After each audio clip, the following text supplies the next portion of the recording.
Selamat sore Tribuners, berjumpa lagi bersama saya Firna Jiretno pada program Bincang Komunitas spesial menyambut Hari Raya Waisak di tahun 2026. Dan tentunya hari ini kita bertemu pada Jumat 29 Mei 2026 dan kita akan membahas tema yang begitu menarik, di mana kita akan mengetahui juga bagaimana kemudian Dharma sebagai sumber moral dan juga kebijaksanaan. Dan hari ini kita akan membahasnya bersama ketiga narasumber kita yang sudah hadir di studio Tribun Timur, yakni ada Pandita Roy Ruslim, SPDB, yang merupakan Wakil Ketua 1 DPD Walubi Sulawesi Selatan. Kemudian juga hadir bersama kami Miguel Darmaji, STCPSR, CCDDR, yang merupakan Wakil Ketua 3 dari DPD Walubi Sulawesi Selatan. Dan juga masih dalam formasi yang sama dengan perbincangan sebelumnya, hadir pula Erdi Wijaya, SHFM CTA, kemudian yang merupakan Ketua DPD KCBI Sulawesi Selatan. Dan kita sapa ketiga narasumber kita di sore hari ini. Selamat sore Koko, Nang Budaya. Selamat sore, Nang Budaya. Baik, dan ini seperti yang Vio sampaikan bahwa formasinya masih seperti pada perjumpaan yang lalu, di mana kita kemudian yang lalu bertemu pada momen Hari Raya Imlek ya, menyambut Hari Raya Imlek, dan begitu luar biasa kita bertemu lagi pada momen menyambut Hari Raya Trisuci Waisak di tahun 2026 atau di tahun 2570 Buddhis era. Nah, mungkin sebelum sampai sana tentunya walaupun klise ya, ini bagaimana kabar koko-koko semua? Ya, baik. Kabar baik ya? Iya. Persiapan menuju Hari Raya Trisuci Waisak bagaimana? Sudah berapa persen? Ya, hampir 100. 100. Ya, nantinya juga kita akan bahas bagaimana benar. kemudian rangkaian acara, rentetan item-item acara yang sudah dilaksanakan ataupun juga menuju di hari raya nanti tanggal 31 Mei 2026. Oke, dan mungkin untuk membahas pada tema kita hari ini, kita akan mendengar terlebih dahulu ya bagaimana kemudian tema besar dari Walubi begitu ya, kemudian menghadirkan Dharma sebagai sumber moral dan kebijaksanaan. Mungkin kita awali dengan dari Koroy terlebih dahulu, nanti ditambahkan oleh Bapak-bapak sekalian ya. Silakan Koroy. Iya. Terima kasih. Jadi hari ini sungguh bahagia ya kita bisa bahas bersama menjelang Hari Suci Waisak dan apa itu sendiri Hari Trisuci Waisak. Nah, jadi Hari Suci Waisak ini yang jatuh pada tanggal 31 Mei nanti, ya 2 hari lagi, itu adalah tahun Buddhisnya 2570 Buddhis era. Dan tentu semua umat Buddha, baik yang di Makassar, ya di Indonesia maupun di seluruh dunia akan menyambut sukacita Waisak ini. Dan kita tahu bahwa Dharma itu adalah suatu dasar daripada Buddhism ya. Pangeran Siddhartha mencapai penara sempurna dan menjadi Buddha. Beliau adalah memang pada saat beliau menyampaikan Dharma atau Dhamma ini itu kepada para dewa maupun manusia. Dan Dhamma ini adalah suatu yang paling hakiki, yang paling mendasar untuk mencapai kebahagiaan, kedamaian, baik kehidupan manusia maupun para dewa. Dan inilah yang beliau ajarkan 2500 tahun yang lampau dan masih sampai sekarang itu masih relevan dengan perkembangan agama Buddha, perkembangan dunia ya, perkembangan ekonomi ya, perkembangan ingin satu kedamaian ya, baik manusia maupun dewa ya.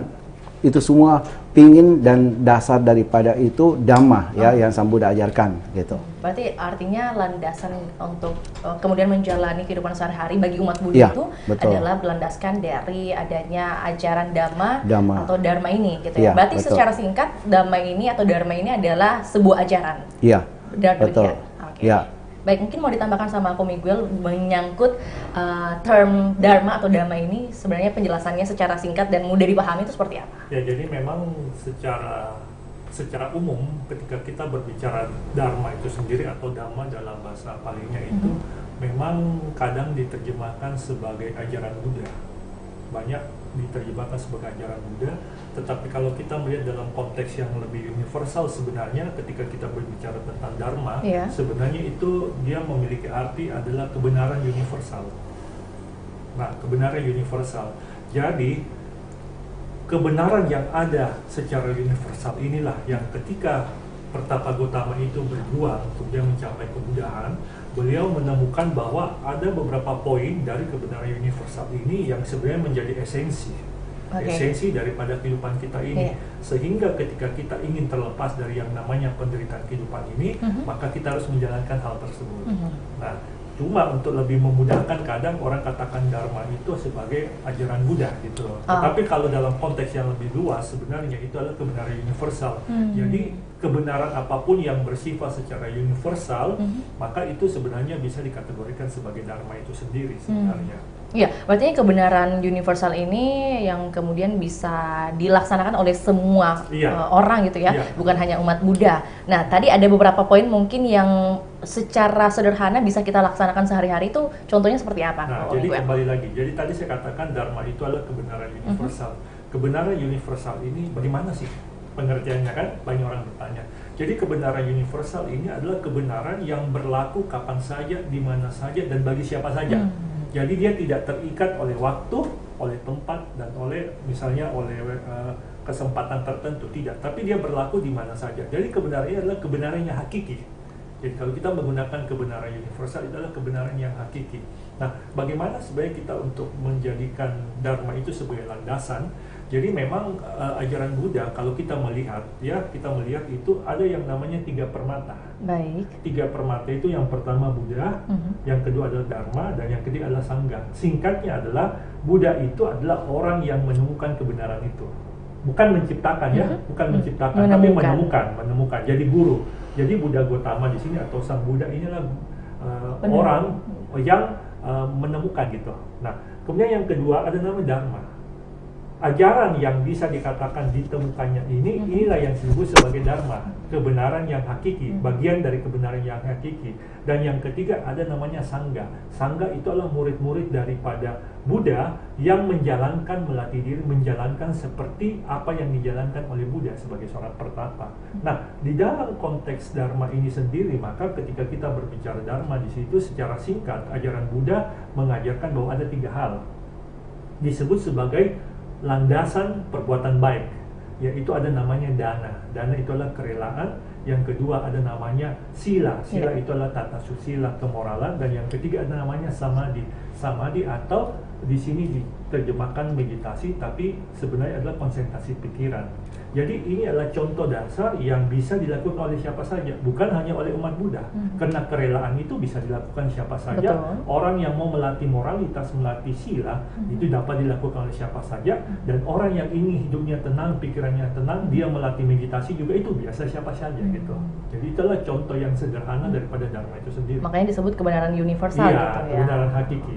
Baik, terima kasih Ko Miguel, dan mungkin kita dengarkan juga informasi yang bisa dibagikan dari Ko Erdi gitu ya untuk kita semua, bahwa dalam tahun ini, khususnya di tahun 2026, bagaimana secara pribadi Anda memaknai Waisak di tahun 2026. Seperti mungkin ada rangkaian apa saja yang sudah dilaksanakan, kemudian yang pastinya juga berdampak pada masyarakat luas gitu. Silakan. Ya, makasih ya. Jadi saya tambahkan dari Ko Roy tadi sama Ko Miguel. Jadi kan karena temanya kita ada Dharma sebagai sumber moral. Nah, apa yang tadi Ko Miguel sampaikan bahwa Dharma itu adalah kebenaran universal. Nah, untuk mencapai ke arah sana tentu perlu ada namanya tindakan. Kalau kita bicara Dharmanya, kan Sang Buddha mengajarkan pikiran, ucapan, dan perbuatan. Jadi kita anggap pikiran sudah masuk nih, karena Dharma dianggap sebagai sumber moral. Tapi apakah ucapan dan perbuatan ini terlaksana atau tidak, itu percuma kalau hanya bikin pemikiran. Nah, dengan dasar seperti itu kita telah menjalankan banyak aksi sosial, aksi yang tentunya berawal dari spiritualisme ke Dhamma itu sendiri. Sebagai contoh, banyak hal yang telah kita lakukan. Kita dari KCBI sendiri kolaborasi dengan Wihara Girinaga dengan didukung oleh Wali Sulsel. Kita telah melaksanakan seperti misalnya donor darah, donor darah. Kemudian bakti kesehatan untuk orang tua, di mana kita bekerja sama juga dengan Rumah Sakit Grestelin pada saat itu, pemeriksaan kesehatan gratis untuk orang tua, dan bukan cuma dirangkaikan, kebetulan teman dekat antara Waisak, sekaligus dirangkaikan juga ulang tahun Wihara Girinaga Korea. Jadi ini dekat semua, semua. Rentetannya begitu pas gitu ya. Terus ada juga kita melaksanakan kegiatan memberi hiburan, memberi semangat kepada anak-anak Rumah Harapan Indonesia. Pada saat itu kan anak-anak ini adalah penderita penyakit-penyakit kritis. Jadi kondisi mereka mungkin perlu ditayangkan itu, betul. tapi mungkin tidak terlalu diambil expose ya, karena kasihan juga sih kalau terlalu terekspos, itu kasihan kondisinya. Nah ini mereka ini butuh penyemangat. Nah disinilah KCBI Girinaga hadir dalam rangka Waisak dan dalam rangka ulang tahun Girinaga juga pada saat itu Korea. Kita membuatkan mereka kegiatan, kita membuatkan mereka acara, dan mereka jadi senang, bersemangat, dan semangat inilah yang kita harapkan membuat mereka terbakar untuk sehat gitu. Karena menjalani prosesnya itu, waduh kalau kita lihat penyakitnya benar-benar kasihan lah ya, seperti itu. Nah, di samping itu mereka berasal dari daerah-daerah dan mohon maaf mungkin keadaan ekonomi kurang bagus.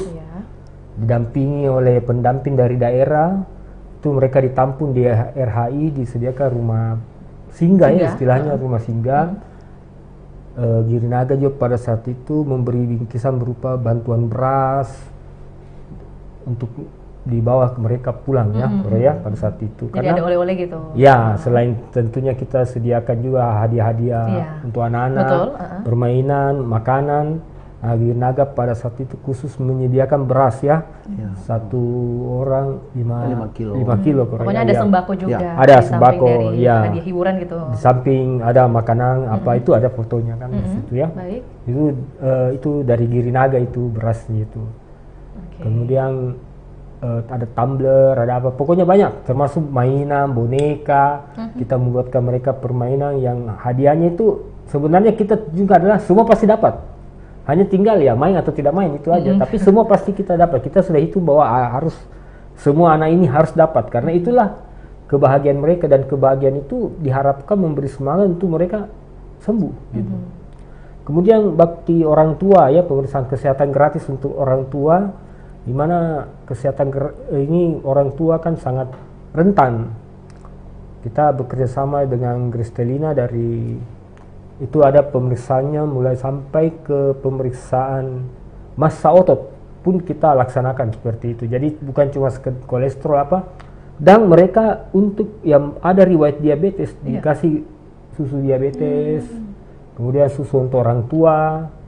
Lalu ini juga ada kegiatan donor darah sampai terkumpul 300 kantong lebih Korea, 300 kantong lebih. Ini donor darah, ini melebihi target ini semua, targetnya 200-an Korea. Tapi ternyata membludak gitu.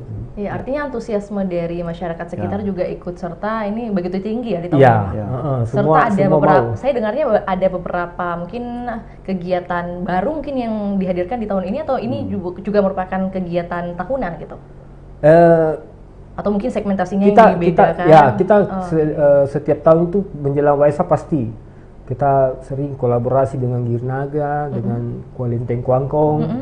Kita pasti selalu ada bakti sosial, ada apa, tapi mungkin tahun ini bakti sosial yang gini, tahun ini bakti sosialnya seperti ini. Ada perbedaan lah dari sebelumnya. Tapi baksos intinya selalu ada, itu seperti itu. Karena baksos ini adalah cerminan spiritual kita dalam ucapan dan tindakan.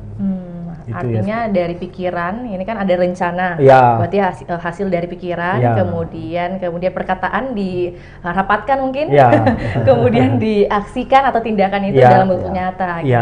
Dan tanpa membedakan agama, suku dan sebagainya, kita semua diberi waktu itu Girinaga juga kan bagi beras ke semua sekitar penduduk itu, nggak ditanya agamanya apa, nggak ditanya suku apa, nggak ada. Pokoknya semua dapat, yang penting masuk keluarga prasejahtera. Artinya lingkungan di sekitar Wihara Girinaga itu pada senang gitu ya? Bahkan Girinaga ini ya membagi 2.570 makanan ke keliling Makassar, keliling Makassar untuk mencari orang-orang prasejahtera. Itu memang semangat spiritual dari Dharma. Karena semangat spiritual dari Dharma itu, makanya temanya, kembali ke temanya, sumber moral. Tanpa Dharma yang sebagai sumber moral itu harus dilaksanakan dengan semangat spiritual, pikiran, ucapan, dan perbuatan. Oke. Artinya harus ada ketiga elemen ini ya, Ya. untuk bisa kemudian menciptakan moral dan kebijaksanaan. Ya. Nah, dari 2.570 porsi makanan yang dibagikan ini, apakah memang disesuaikan dengan tema di tahun 2.570 Buddhist era kah, atau mungkin ada faktor alasan lainnya nih kok? Iya, kalau kita lihat tadi ya bahwa memang Dharma adalah sumber daripada spiritual ya, menimbulkan satu kedamaian, maka tentu kita harus sesuatu yang damai, yang harus hakiki gitu ya.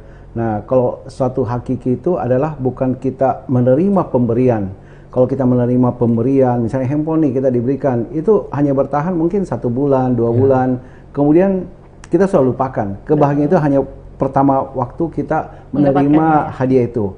Tetapi pemberian yang kita bisa berikan kepada orang lain itu bisa bertahan selama-lamanya. Bahkan sebelum kita menutup mata kita yang terakhir, kita bisa mengingat perbuatan-perbuatan baik kita, memberi, ya bukan diberi, memberi, suatu kebahagiaan akan muncul yang tidak terkirakan di batin kita. Dan menurut agama Buddha, itulah yang sangat menentukan kehidupan kita yang akan datang. Nah, jadi jika kita memiliki moral yang baik, maka otomatis kita akan menimbulkan satu cinta kasih ya. Baik. Cinta kasih yang universal tanpa membeda-bedakan. Tidak ada sama sekali membedakan. Jadi yang Anda katakan tadi bahwa kita membagi 2.570, itu betul-betul 2.770 dan bahkan lebih dari 2.570. Dan kita berikan kita jalan, jadi bukan kita nunggu satu tempat, kita jalan kemana-mana, kita cari kantong-kantong tempat anak-anak yang kumuh gitu ya, prasejahtera gitu, Iya, keliling kita Makassar, berikan Makassar,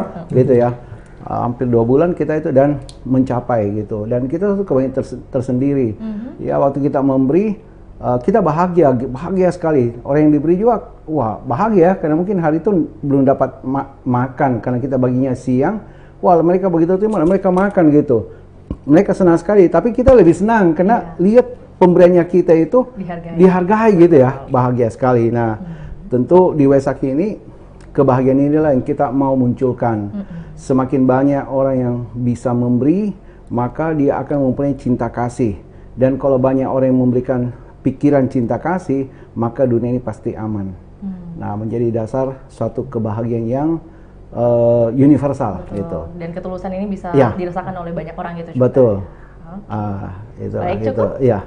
Oke, baik. Dan mungkin kalau Komigul sendiri ya, ini kita sudah mendengarkan bagaimana kemudian penerimanya merasa bahagia, kemudian kita yang memberinya juga lebih bahagia gitu ya. Tapi dalam ajaran Buddhis ya, bagaimana kemudian kebijaksanaan ini bisa kita latih di tengah tekanan kehidupan kita sehari-hari gitu. Pasti kan banyak juga nih tekanan ketika kita ingin memberi, ya pikirnya bagaimana ya, kayaknya saya kurang juga, tapi saya juga harus tetap berbuat baik mungkin. Nah ini bagaimana dalam ajaran Buddha sendiri, Buddhisme kita bisa lebih rela, punya kerelaan gitu untuk bisa memberi juga. Oke, ini Devio, ini adalah suatu pertanyaan yang menarik.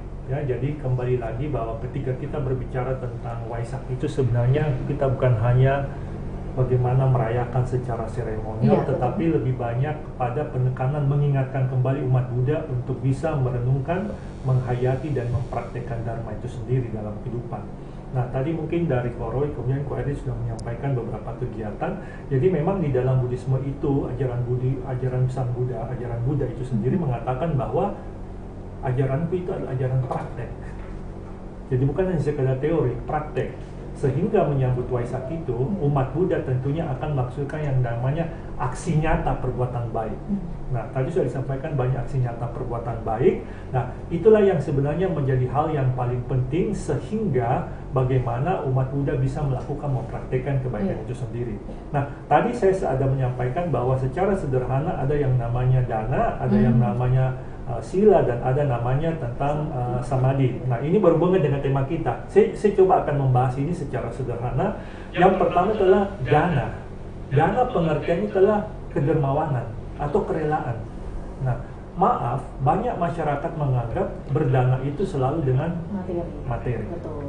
Padahal kita harus tahu dulu apa pengertian dana.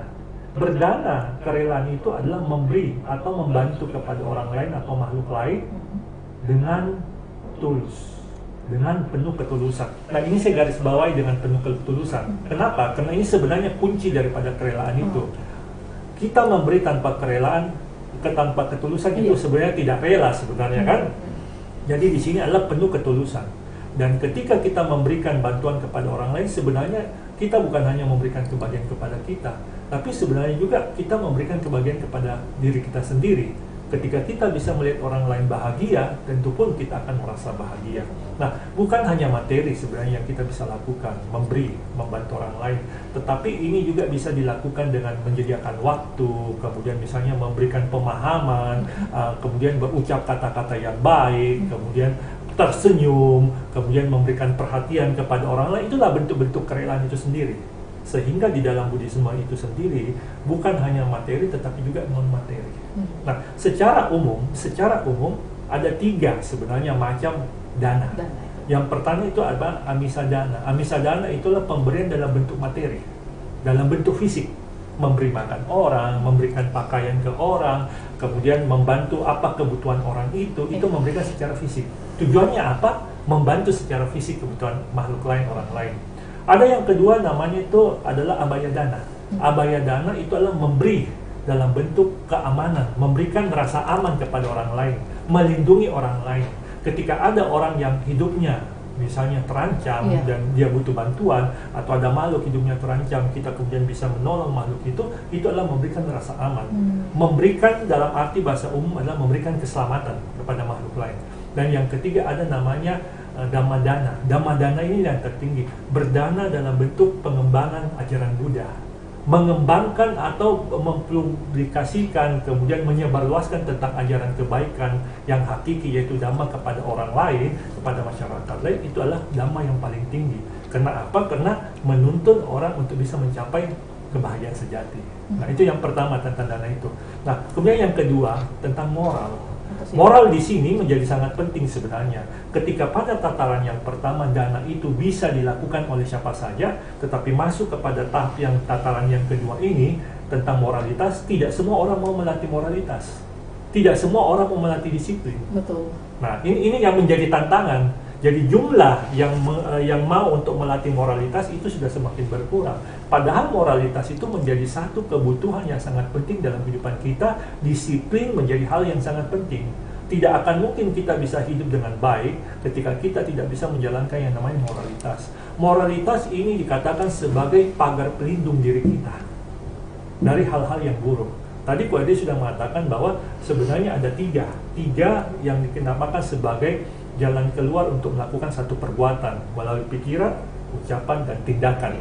Nah, inilah yang menjadi penting ketika kita melatih moralitas dengan baik. Ini menjaga diri kita agar kita bisa berpikir yang baik, berucap yang baik, dan berperilaku yang baik. Karena ketika kita bisa melakukan hal itu, masyarakat akan bisa damai. Nah, yang ketiga adalah samadhi. Di dalam kehidupan yang sangat sangat kompleks, kemudian dengan berbagai permasalahan yang dinamika yang begitu banyak ya, butuh yang namanya ketenangan pikiran. Dan ketenangan pikiran itu harus dimulai dengan jalan melatih meditasi, samadhi. Kalau tadi dana sudah bisa semua orang lakukan, masuk kepada tahapan dana ini sila ini sudah mulai agak kurang.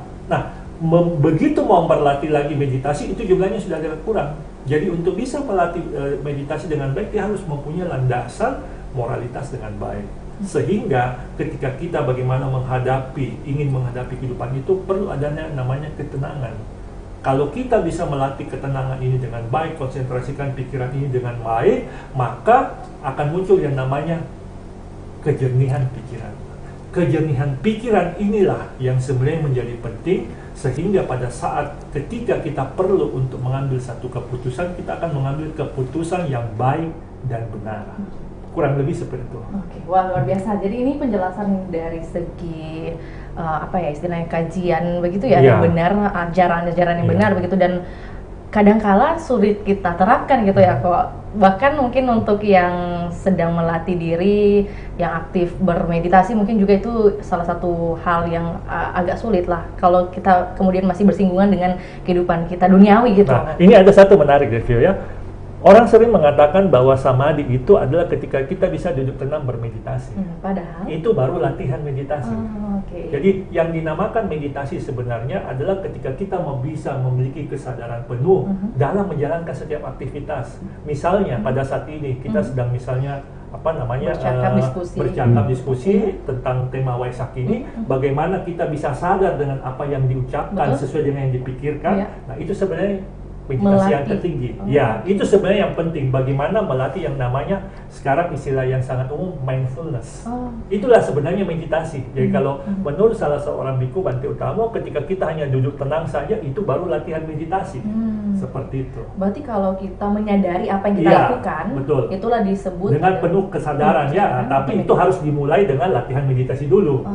Kalau kita sudah bisa duduk tenang, ya kita mulai pelan bisa menjalani kehidupan ini, kita bisa terbiasa. Tapi kalau kita belum bisa melatih, agak susah gitu. Jadi memang perlu latihan. Ada kesadaran dan niat gitu ya, besar gitu. Nah, apakah juga ini termasuk dalam Dhammadana ketika kita berdiskusi seperti ini kok? Termasuk dalam Dhammadana. Kenapa yang kita sampaikan ini adalah nilai-nilai kebaikan. Betul. Dan siapapun yang bisa melaksanakan nilai kebaikan itu adalah akan memperoleh manfaat kebahagiaan. Baik, saya kiranya ketika dalam rangkaian menyambut Hari Raya Waisak itu kan biasanya ada istilah sebulan pendalaman Dhamma. Nah, apakah ini mungkin pertanyaan receh, tapi perlu juga saya sendiri pribadi itu pelajari juga ya kok. Apakah ketika kita kemudian tidak ikut banyak terlibat dalam SPD itu, berarti kita termasuk tertinggal? Atau ketika kita ingin kemudian melatih diri, maka kita harus mengikuti SPD itu sebulan penuh? Pertanyaannya, apakah memang seberpengaruh itukah SPD dalam momentum Waisak? Kemudian apakah perlu juga kita laksanakan sebagai umat Buddha? Ya, jadi untuk hal ini mungkin kita harus lihat dulu ya. Jadi bahwa dalam menyambut Hari Waisak itu terkadang dalam satu bulan itu ada katakan sebagai sebulan pendalaman Dhamma, sebulan penghayatan Dhamma atau apapun istilahnya. Betul. Sebenarnya singkatnya adalah bahwa sebulan itu bagaimana mengisi dengan kebaikan. Kebaikan apapun dilakukan. Cuma terkadang untuk yang namanya SPD itu sendiri banyak diisi dengan puja bakti. Kalau misalnya kebetulan ada biku atau romo pandita atau apa yang bisa sharing dhamma, itu pun menjadi lebih baik. Nah, tetapi di sini yang paling penting adalah bahwa kita mengikuti itu untuk memupuk kebaikan. Nah, seandainya kita memiliki kesempatan adalah sangat baik, karena kan kita terkondisikan bahwa kita berada di satu lokasi dengan teman-teman yang sefrekuensi yang sama, jadi kita akan lebih bersemangat gitu. Punya tujuan yang sama gitu. Betul. Tetapi sekiranya kita misalnya ada kesibukan dan lain sebagainya, ya kita bisa mengatur saja, mungkin di rumah baca parita atau berlatih meditasi atau maupun melakukan kebaikan yang lain. Istilahnya adalah bagaimana kita bisa mengisi selama 30 hari itu sebelum Waisak itu dengan berbagai kebaikan. Seperti itu. Berarti tidak ada pakem ya gitu, maksudnya harus ikut serta dalam 30 hari ya, itu. Kalau misal memiliki kesempatan, kesempatan lebih baik silakan. lagi. Iya, cuma kan biasa terkadang masing-masing punya kesibukan ya, tidak bisa ngikut full gitu. Ini saya curhat selingan kok ya. Oke, terima kasih Ko Miguel, dan mungkin dilanjutkan oleh Ko Erdi dengan kemudian saat ini Anda sebagai pemimpin di KCBI gitu ya. Dan ini pastinya ada generasi-generasi muda juga nih yang pastinya ada upaya untuk bisa mengajak mereka untuk ikut serta dalam kegiatan sosial ataupun juga kemanusiaan. Nah, ini apakah ada tantangan nggak untuk mengajak para generasi muda saat ini gitu kok? Ya, sebenarnya kita kan KCBI itu organisasi cendekiawan. Jadi pada dasarnya kecendekiawanan itu adalah pemikiran. Tetapi karena kita sesuai dengan Dharma, seperti yang tadi saya sampaikan bahwa pikiran, ucapan, dan perbuatan. Karena kalau pikiran saja itu tidak memiliki arti yang banyak dan tidak memberikan pengaruh yang besar. Apalagi zaman sekarang ini generasi muda itu lebih cenderung melihat perbuatan daripada pemikiran. Jadi kalau kita mengajar mungkin mengantuk, gitu kan? Dan kalau kita berteori mungkin mengantuk. Nah, makanya yang lebih terpenting sekarang adalah mereka harus melihat ucapan dan perbuatan, dan terutama perbuatan lah kita katakan. Nah, bagaimana tantangannya mengajak mereka? Memang sulit. Apalagi di era sekarang kan era internet, era apa semuanya sangat sulit. Tetapi kita harus terus mencoba. Pertama adalah karena kita meyakini bahwa dharma ini adalah kebenaran. Nah, yang menjadi persoalan adalah mengapa kita yang meyakini bahwa ini adalah kebenaran tidak menghibahkan, tidak menghibahkan ke generasi ke bawah. Nah, itu yang harus kita tekankan dulu pada diri kita. Nah, tetapi dia harus mengikuti perkembangan zaman. Dia harus membuat, karena apalagi generasi sekarang itu aktif istilahnya. Kalau kita dulu kecil mungkin kalau orang tua melotot sudah diam, tidak berani goyang lagi kan. Tapi kalau sekarang kan mereka berani aktif gitu loh. Nah, lebih kritis. Ya, lebih kritis dan lebih beraktif lah istilahnya, bergerak. Nah, aktifnya ini yang diarahkan. Keaktifan mereka ini yang kita arahkan. Kita arahkan dengan berbagai kegiatan. Kegiatan itu harus memberikan sesuatu, mungkin kadang-kadang menantang buat mereka. Gitu. Nah, makanya nanti mungkin Koro yang akan jelaskan, salah satunya itu adalah Kirinaga itu melakukan kayak erode, kayak ini kan, itu sesuatu yang kreativitas bagi mereka itu, dan menantang bagi mereka, tetapi tetap bahwa ada nilai dharma di dalamnya.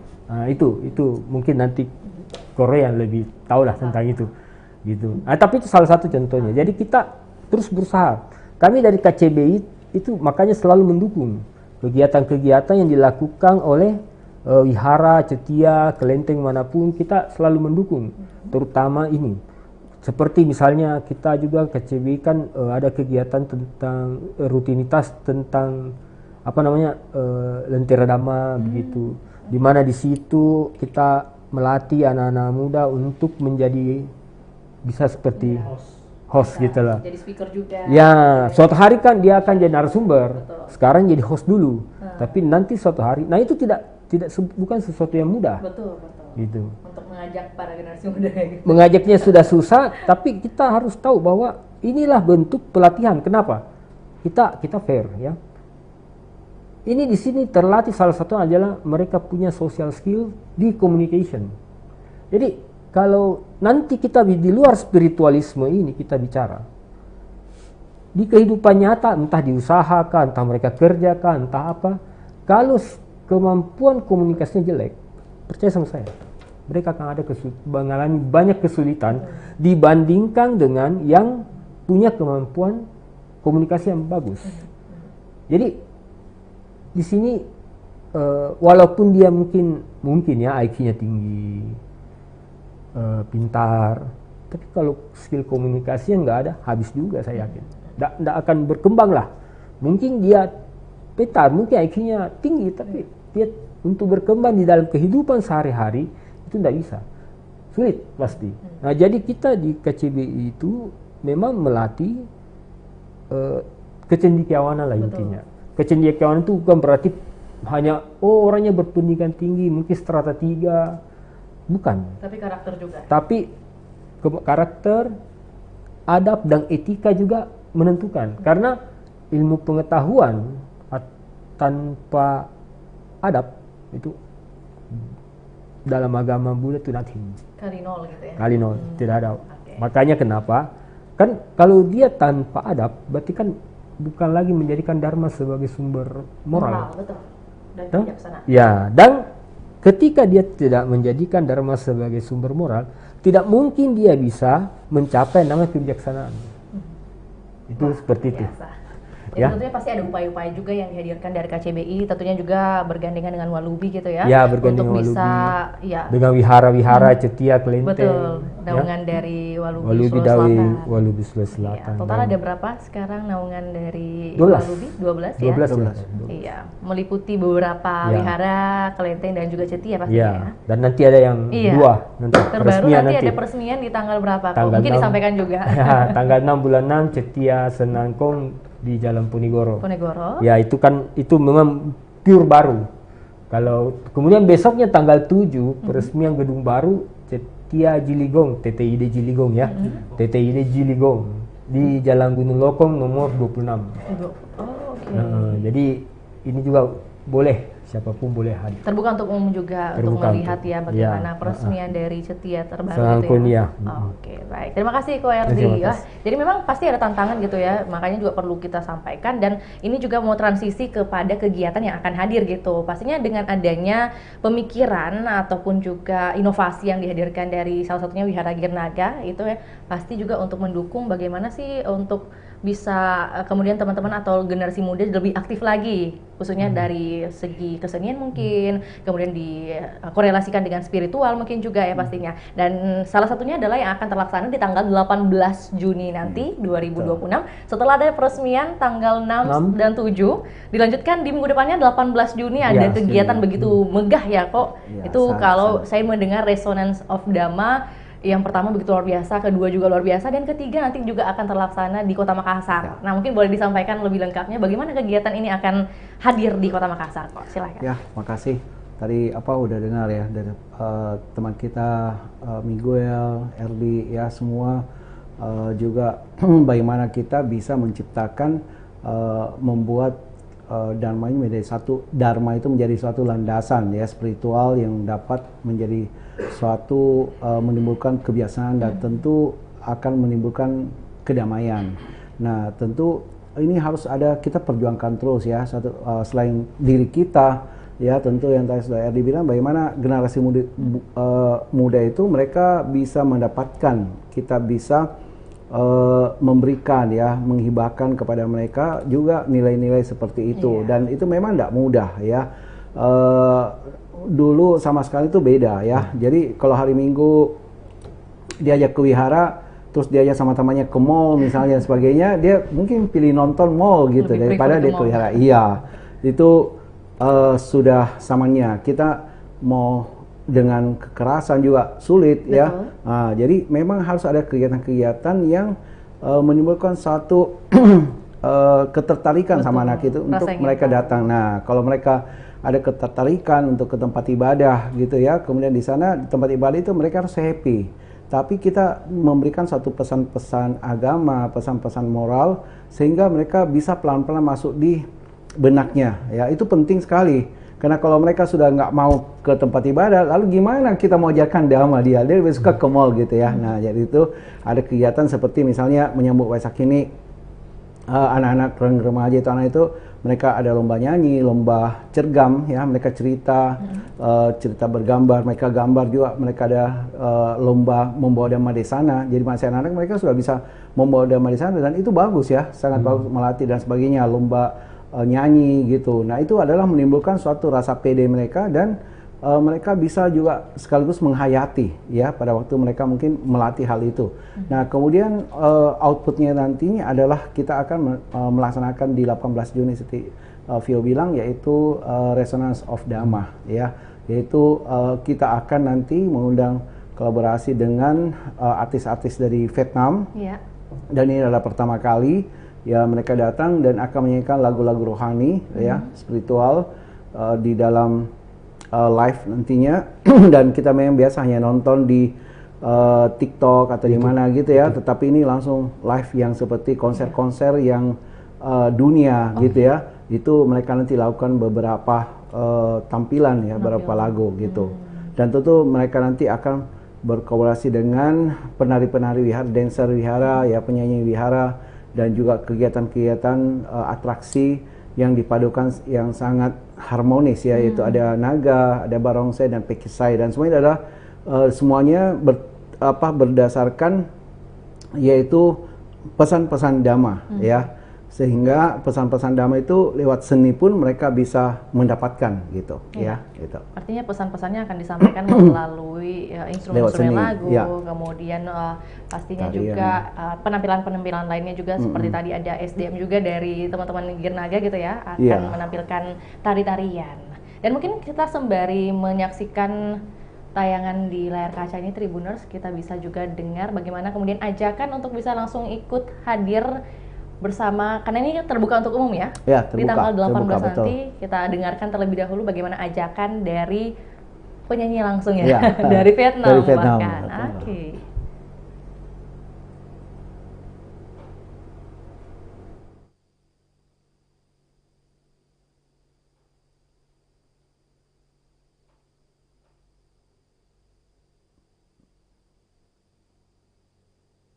Biết ơn khi có mặt tại Indonesia lần này, theo lời mời của ban tổ chức, để tham gia biểu diễn trong chương trình Resonance of Dharma lần thứ 3, được tổ chức bởi tu viện Girinaga.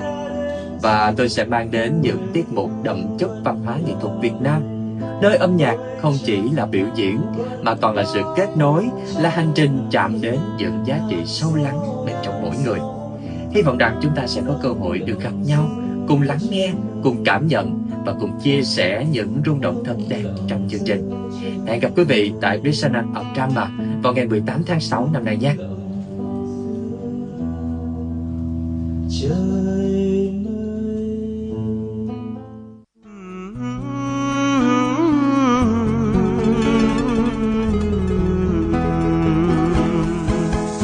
Hôm nay có mẹ đi chơi, một mai ngồi khóc bên trời. Hôm nay có mẹ đi chơi, một mai mẹ phải lên trời. Mẹ đành rời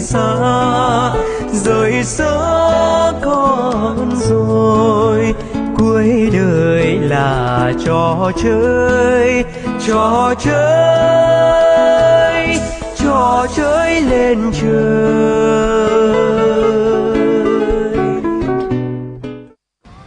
Con xin kính chào quý vị khán giả. Con tên là Huỳnh Tuấn Du, năm nay con 22 tuổi và con đến từ Việt Nam. Con rất hạnh phúc và thật vinh dự khi được tham dự chương trình Resonance of Dharma lần thứ 3 được tổ chức tại tu viện Girinaga ở Indonesia lần này. Và hứa hẹn con sẽ mang đến cho quý vị những ca khúc thật hay, thật ý nghĩa và thật cảm xúc, mang đậm bản sắc văn hóa Việt Nam. Và hẹn gặp quý vị vào ngày 18 tháng 6 năm nay nhé. Nguyện thoát khỏi luân hồi khổ đau.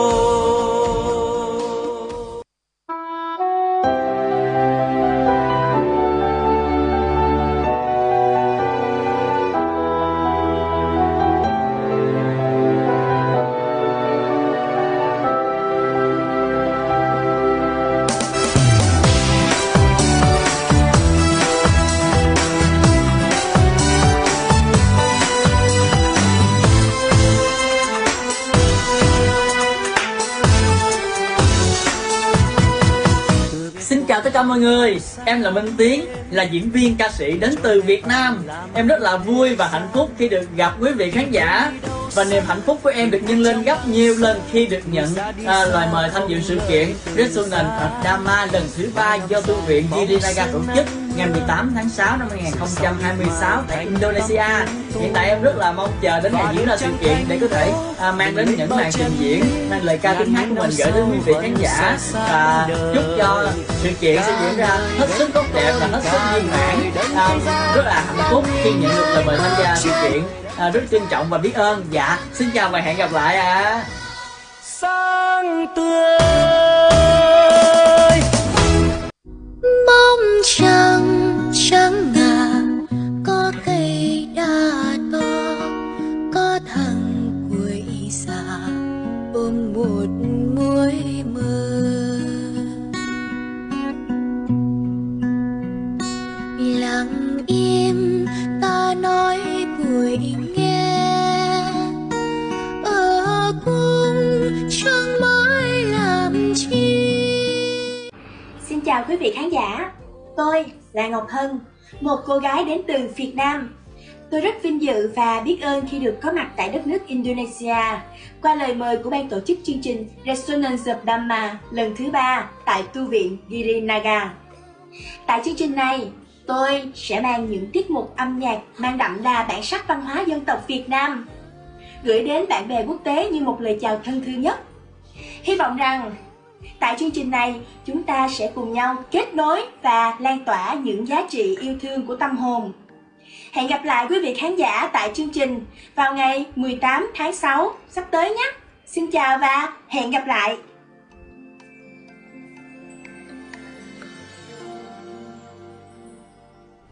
Ya, Tribuners, itulah tadi dokumentasi yang kami tampilkan juga untuk mengajak seluruh Tribuners untuk bisa meramaikan dan juga memeriahkan perayaan Hari Trisuci Waisak, persembahan dari Girnaga gitu ya, kok bersama KCBI pastinya ya? Ya, didukung. Oke, didukung oleh KCBI. Dan untuk Tribuners yang juga mungkin tertarik untuk bisa ikut serta, boleh langsung hit up ke sosial media @Wihara Girnaga ataupun juga KCBI Sulsel untuk bisa mendapatkan mungkin tiket masuknya atau undangan gitu ya. Ya, boleh langsung ketikan aja bahwa saya juga ingin join gitu.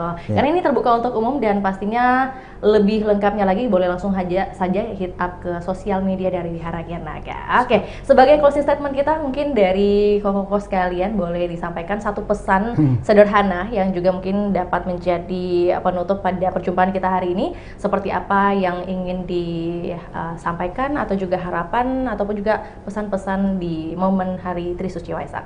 Dimulai dari Komiguel.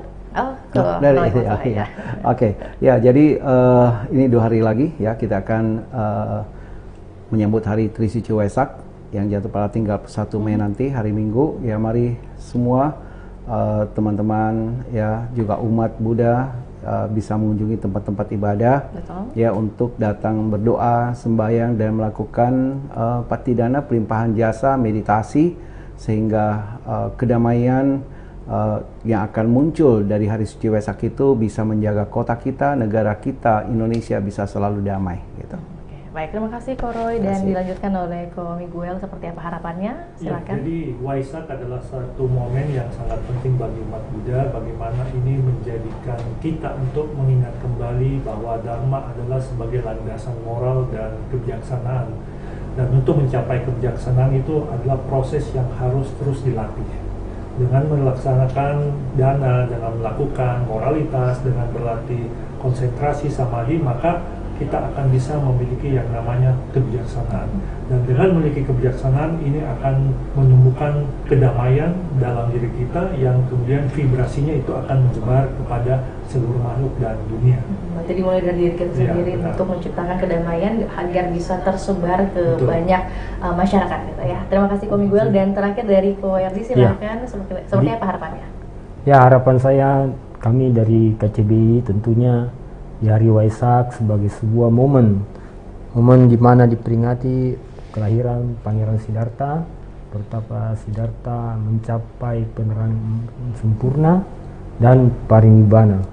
Nah, itulah proses itu kalau kita menjawatakan ke dalam kehidupan dunia, kehidupan kita kan masih dunia ya. Itu sama. Lahir, kemudian mungkin setelah melewati itu kita ya bekerja lah ya, bermata pencarian untuk kebutuhan keluarga, karena kan kita masih kemudian akan mencapai wafat gitu. Nah, untuk mengatasi itu semua supaya kita dengan kehidupan sekarang yang lebih baik, Sang Buddha mengajarkan kita jangan makan makanan sisa.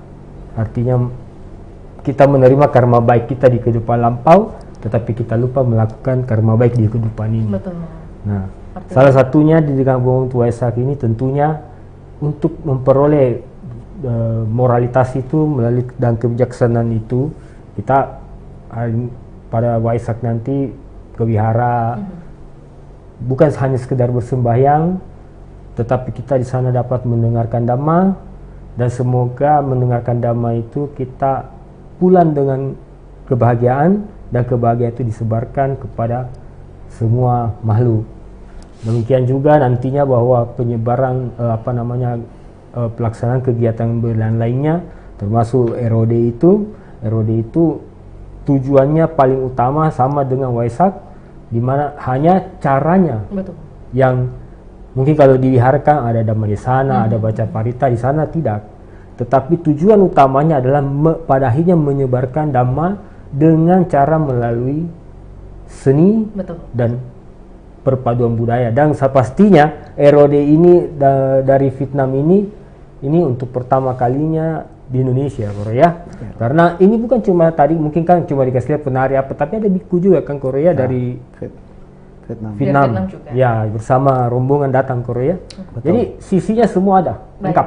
Spiritualnya ada, keseniannya ada. Ya, keseniannya ada, kesenian yang dilandaskan pada tujuannya spiritual juga. Jadi hadir harus hadir. Iya, momen Pada ini. saat itu, jadi selain di Waisak menghadiri di kebaktian di wihara, momen Erode itu sangat sayang untuk dilewatkan. Seperti itu. Jadi Terima kasih. mediumnya hanya mediumnya saja yang berbeda. Ya, tapi medianya saja tujuannya berbeda. adalah sama, kemudian untuk memperoleh apa ya? Kita menyiram batin kita juga Ya. gitu di momen Hari Trisuci Waisak. Baik, terima kasih Ko RT, cukup. Mungkin ada yang belum sempat Vio tanyakan? Iya. Sudah semua ya kok? Cukup, ya. Oke, baik. Dan Vio juga rasa ada banyak insight yang Vio dapatkan di hari ini gitu ya. Kemudian juga banyak tahu bahwa inovasi-inovasi yang dihadirkan dari Walubi, KCBI juga bahkan tidak pernah berhenti pada satu konsep saja, tapi bahkan ke konsep internasional bahkan dengan saat ini gitu ya. Kita doakan bersama juga apa yang kemudian direncanakan, dibuat bisa berjalan dengan lancar dan sukses semua acaranya. Sadu. Dan terima kasih juga buat Tribuners yang hingga saat ini menyaksikan program Bincang Komunitas spesial Hari Waisak hari ini. Tentunya banyak insight yang kita dapatkan juga. Kita juga banyak belajar bagaimana kemudian dari segi normatif ataupun teori yang kita dengarkan, bagaimana kemudian tadi ada dana, sila, samadhi yang saat ini memang perlu kita terapkan juga di kehidupan sehari-hari kita untuk membantu kita juga bagaimana merawat diri juga ya, agar kedamaian ini bisa tercipta. Dan sekali lagi mungkin saya kutip sedikit dari apa yang dikatakan Ko Miguel bahwa vibrasinya itu bisa sampai dirasakan ke seluruh dunia, maka terciptalah kedamaian dunia itu sendiri. Dan akhir kata, saya Fiorani Jaretno mewakili ketiga narasumber dan juga tim pamit undur diri. Selamat sore dan sampai jumpa. Namo Buddhaya. Download Tribun X sekarang, menghadirkan lokal menjadi Indonesia.